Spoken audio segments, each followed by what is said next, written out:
Hey, it's Thursday, and here's kind of the lesson. The lesson is entitled Making History Through You. Now, if that sounds familiar, we talked about Abraham and how God was making history. He makes history through us as human beings. He partners with us. And one of the stories I want to reference is Jacob. Jacob, his name is changed to Israel because he gets in a struggle with God, and God kind of gives him a limp, okay?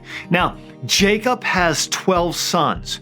Here's the historical thing. From Abram, where God says to him, listen, I'm going to make you into a great nation. Remember all the stars in the sky? And he's like, oh, how's that going to happen? And he eventually has a son named Isaac. He's tested with Isaac, right, to kill Isaac. And so you know some of the Old Testament history. Well, now, this nation is formed through 12 tribes. You've heard them before, the 12 tribes of Israel. If you haven't, those are the 12 sons of Jacob, and you can read their names in Genesis 29:31 through chapter 30:24. You'll hear names like Reuben, Levi, Simeon, Judah, Joseph. I mean, there's just all these names of individuals.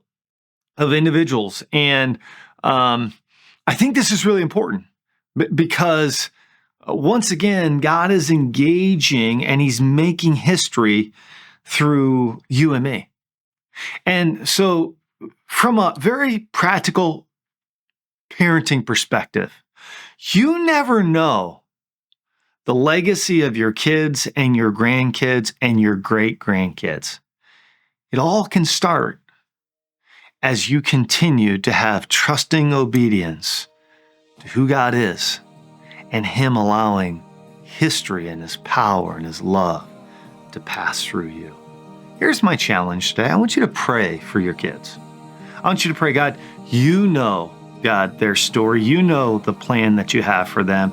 And God, I want to participate in making history alongside of you because they will outlive me and continue, by God's grace, to show your love to the world.